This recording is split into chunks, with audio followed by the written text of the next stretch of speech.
Magandang araw mga kaibigan. Bigyan natin ng reaction opinion itong post ng Manila Times. Tungkol ito sa special election sa Dasmariñas City.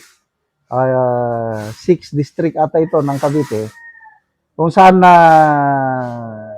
na-expel si Congressman Barsaga bilang kinatawan ng distrito. Ngayon, magkakaroon ng special election. So, sino ang maglalaban? Ito. The battle for Dasmariñas City's lone congressional seat kicked into high gear after the Commission on Elections approved the election timetable and cleared former Representative Kiko Barsaga to seek political comeback. Kaya, ang title dito is Barsaga Rimulya Fight Scene in Dasmariñas Special Pool. Wow! To me, this is good news. Akala ko, baka hindi na pwedeng makatakbo si Barsaga kung pagbawalan ng COMELEC. Pasalamatan natin ng COMELEC dahil nagbigay na ng go signal na pwede siyang tatakbo ulit. Wala nang prohibition. The next is yung suporta ng Barsaga family. Akala ko, ay hindi na susuportahan ng Barsaga family na tatakbo ulit si Congressman Kiko. Kasi nga, yung pinaggagawa niya, baka nga hindi nagustuhan ng pamilya. But the fact na inalaw ng pamilya, ang tumatayong leader ata, yung mother niya, yung mayor ng Dasmariñas. The fact na inalaw ng nanay na, okay, ikaw pa rin ang tatakbo. Sa opinion ko lang, nag-survey na sila eh. Kasi pwede kang magpa-survey. Yung ganyan. Para malaman mo ang pulso ng mga botante ng Dasmariñas City. Kung ang lumabas ng survey, alanganin na si Barsaga. Bakit pa siya patatakbuhin? So, ang pagkakalam ko, again, opinion ko lang ito. Kasi kung ako ang leader ng Barsaga family, ako yung nanay, yun ang gagawin ko. Nung natanggal siya, o sinong ilalaban natin? So, nag-survey.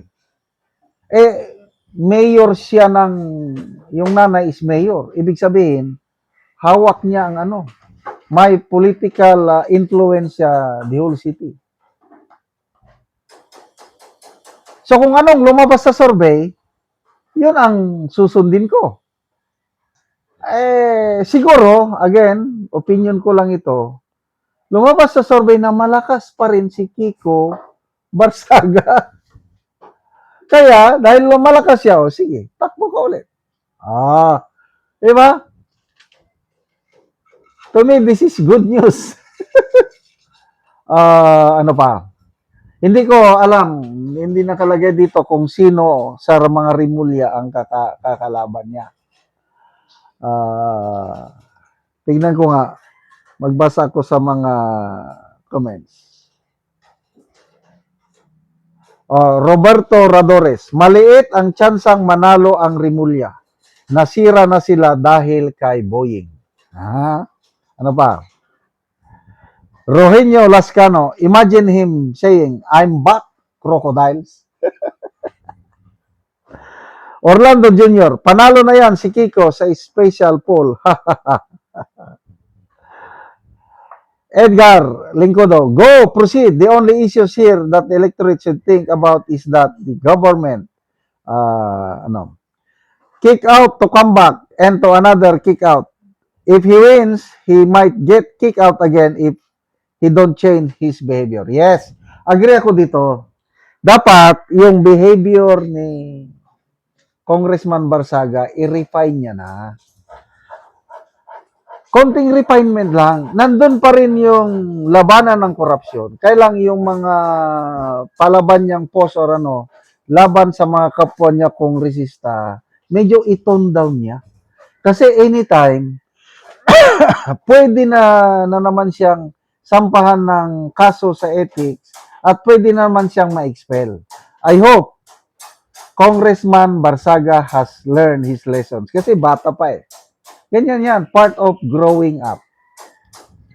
Ano pa? Para tuloy-tuloy na yan, na makapag-serve siya. Kiko pa din ang mananalo kahit si Boyeng pa ang kalaban. Lalo, hindi mananalo. Oh. Go, go, go, Kiko. The return of the comeback. Go, go, go, Congressman Barsaga. Oh, Red Falcon. Butante ito ng Dasmariñas. My family will go for Barsaga. Marlon Figueroa, parang pelikula lang. Sa iyo ang Cavite, kanya ang Dasmariñas. Oh, kaya pala tinanggal, Rimulya may balak umupo. Buah, ha, ha, ha. Yes, we support Congressman Francisco Barsaga. Alex Piquero, ibig sabihin taga Dasmariñas ito. Ay, meron pala akong mga kamag-anak sa Dasmariñas. Ite-text ko nga sila para botohan, suportahan si Congressman Barsaga kasi botante sila ng Dasmariñas. So, I don't know kung kailan ang special election, but I believe malapit na. So, within a few months, malalaman. Malala nyo nung namatay si late Congressman Acop. Yun, nagkaroon ng special election, nanalo ang kanyang anak. Dahil yung distrito na yon is teritoryo ng mga Acop. So ako, naniniwala ko, dahil ang Dasmariñas City is teritoryo ng mga Barsaga, I believe, mananalo pa rin si Barsaga. Sana nga. Salamat mga kaibigan sa inyong pagsubaybay sa channel na ito. Nakakatulong kayo ng malaki sa tribong Talandig ng Bukidnon dahil ang income natin sa channel na ito is pantulong sa tribo. Namimigay tayo ng libreng yero at pako para makapagpatayo sila ng mas maayos na tirahan. Panoorin nyo ang video na ito. Na anak ko dire sa balay ni Nanay Rosita Sabinoy nga taga Barangay Tikalaan, Purok 3, San Alahay, Talakag, Bukidnon. So muna ni ang itsura sa iyang atop nga dagko na gid kayo og buslot ug gibutangan lang gani og planggana. So kini si nanay usa ni siya ka balo. So makita gid nato nga dagko na buslot sa iyang atop. So amo na siyang natabangan og gero nga iyang ipulis sa iyang atop karon.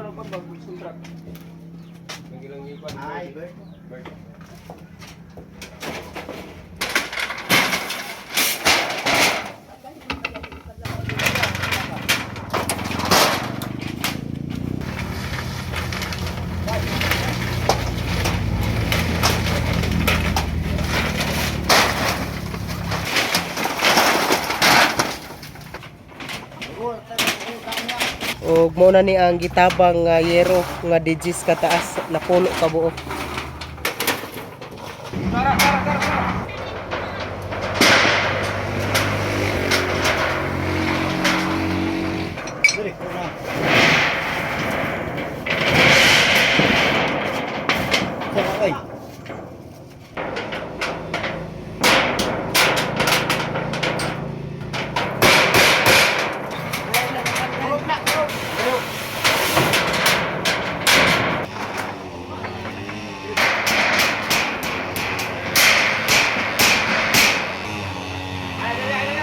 Ug karon naman na gyud sa pag-atop ang ginatabang nga yero, so makita gid nato nga napulihan na gyud ang atop ni nanay nga busluton na, so karon maayo na gyud.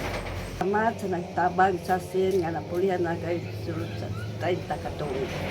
30 na to ka tuig na na imong atop. 30 na. So karon napulihan na gyud. Yan na. Salamat kaayo sa Ginoo. So pila na dai na imong edad? Kuan 80. 80 ka na. Oh, Oo, so napakay bana karon nanay. wala na. Balo ka na. Pito na ka bulan. Oh, so kinsay kauban ra nimo nanay diri sa imong balay? Akong anak nga si Lito. Ay, so tanan na nakapamilya imong anak. Oh. Oh, so diri lang ka karon nga kuan so Unra sa ako ang akong anak. nag-ipon ra sa imo ang imong anak. Kay wala na kay bana. Adi unta nga magpadayon kini nga tabang kay dako na kini sa ako. Dako na nanay nga tabang para sa imo ha. Oh. Oh, so salamat kayo nanay.